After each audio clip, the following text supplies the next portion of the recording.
This will be pretty interesting. Given what I just said, and Sage, he's not the type to back down, and he's very aware of when people are tilted.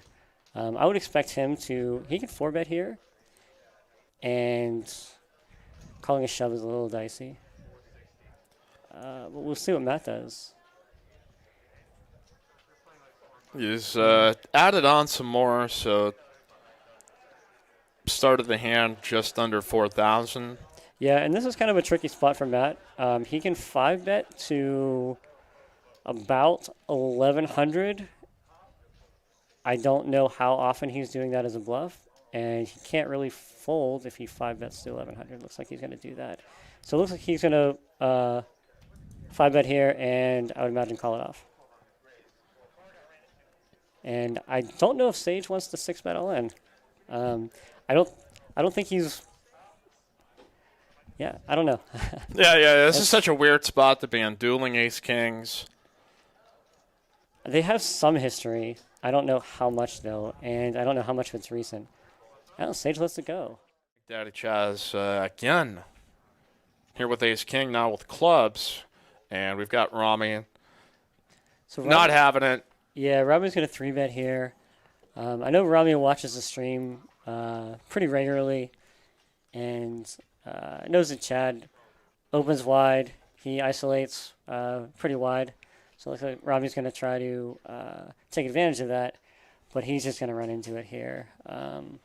Looks like Matt's going to 4-bet. The problem, so you're not excited with having 10s here at all. Never.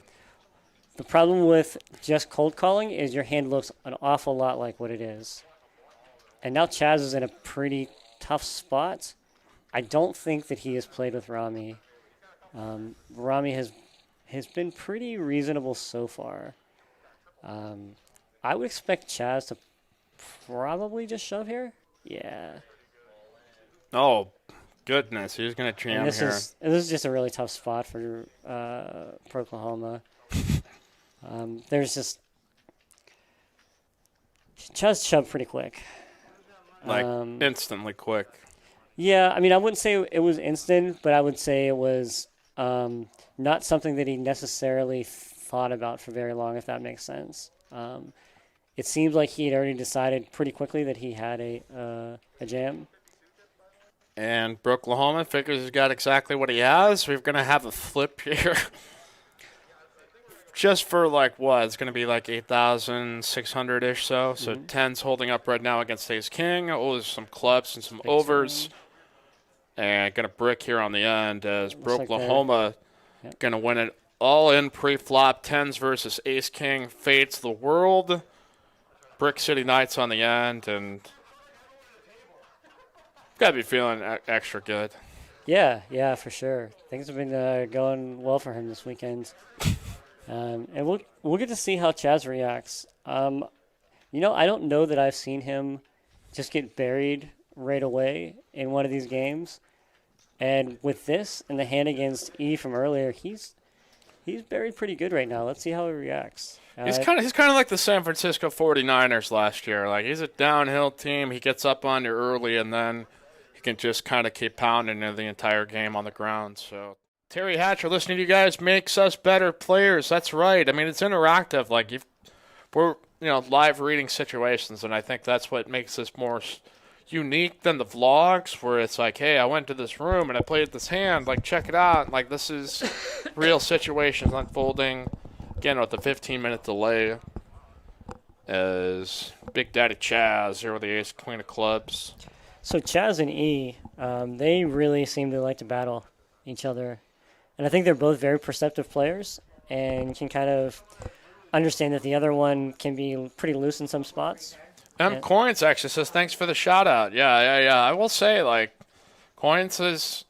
He's adapted. It feels like almost every other stream that it's like, okay, what's he got up his sleeve here this time? So, yeah, it's really awesome to see. I really enjoy, players of all skill levels. Whether they're an amateur, whether they're a pro. One of my favorite people to play with is Westlake Matt, and I kind of got to watch Matt starting from probably about 3 years ago when he was just like really getting into poker. Mm-hmm. And watching him evolve, watching him take his first shots in Vegas, it's really Yeah, cool to see guys like that. He's just become a monster. Like it's just the progression that he made in such a short amount of time to just like figuring this out to like, holy shit, this guy's crushing. We got a Brokelahoma chat here. This is at Bones over under and me and burning my profits line of 2 hours. So what profits are we burning? Are we burning the profits from today, or are we burning the profits from this weekend? Because this weekend may take a while. Yeah. I was gonna say he would have to take some really creative lines.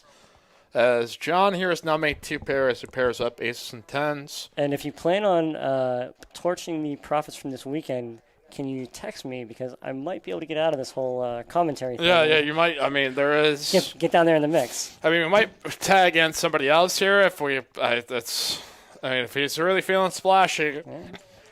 Yeah. Bones gonna take his chance. Oh, queen here on the end. Cooler 2 pair over 2 pair. Big Daddy Chaz catches up. And I think John is going to lead out here. No, is he?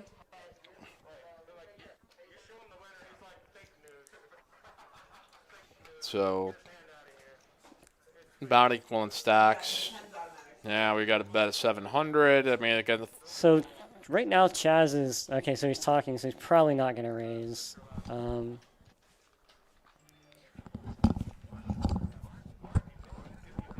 He's not thrilled here. There's just not that many hands that John is just going to naturally bet this with. So he's going to call, yeah. He's going to call. John probably thinks he has the best hand, but he's going to see the bad news. Yeah, I mean, that's a really tough raise to find on the river, especially when John can have some slow play flushes. He can have a 4. That's... I don't fault Chaz at all for calling there. It's probably best served as a call. I don't know how many hands pay off his raise. I was able to hop in a very good 10 1/4 game. Was able to book a win at that one. Everybody was super friendly and welcoming, so it was a good trip for sure. I'm looking forward to going back.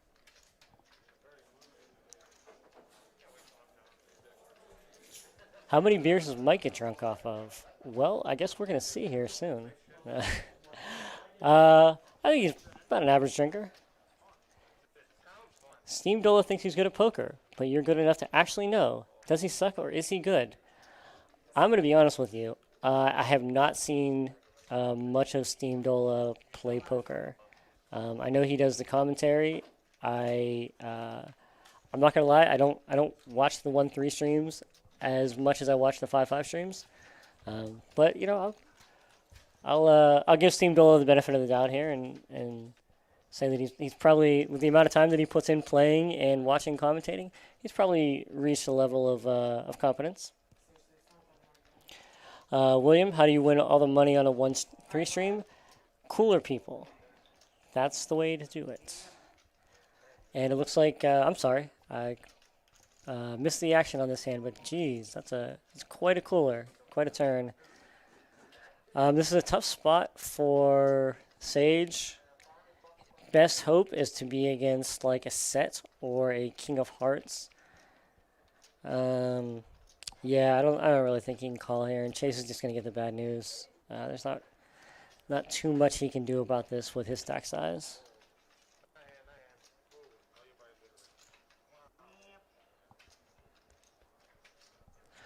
All right, well, you guys want commentary in the hand? I don't know what there is to say about flush over flush. There's not a ton of strategy going in on that one. Both of them with their stacks. Sometimes there's just coolers.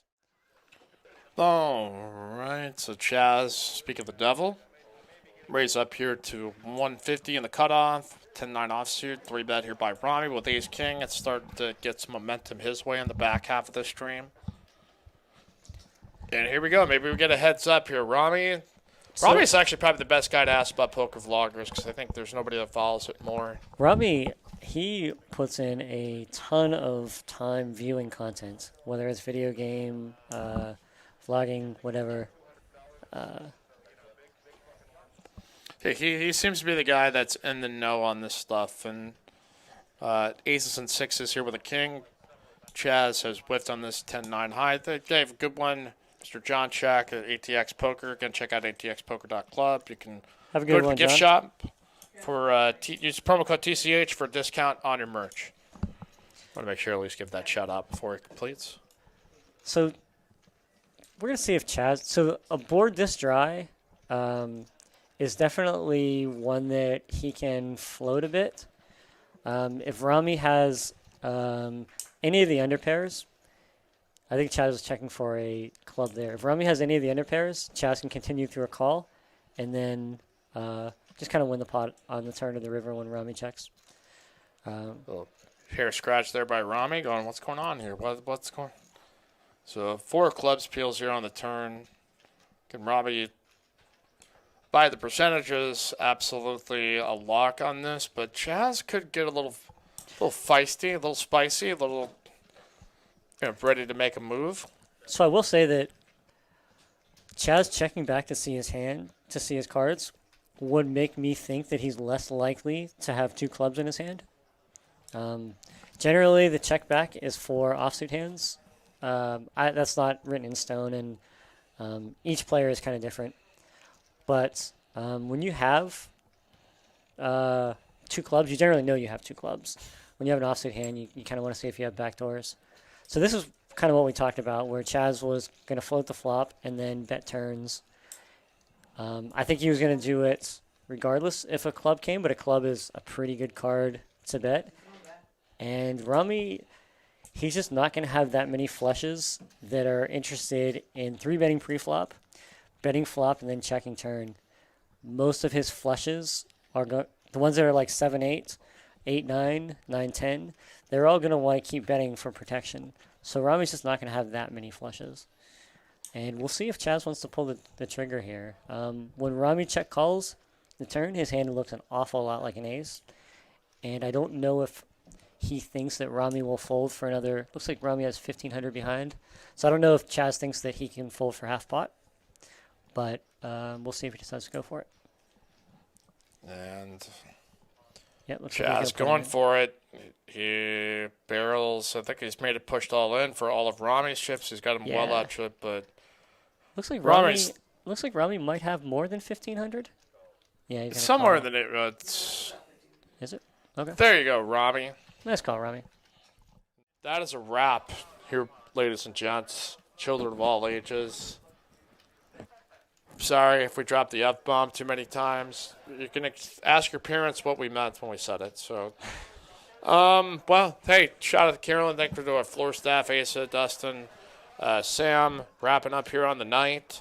Thank you to the chat pros. Thank you to everybody who tuned on in for the entirety of this. I don't know how y'all did it, but thank you. I don't know how it amazes me all the time, but we have as loyal of a bunch to the Texas poker scene as there is. Very appreciative of all the kind words from Make sure to everybody. leave it in the comments section, too. Spread some truth. Well, I guess that's it. Thanks, Carolyn. Good night, everybody.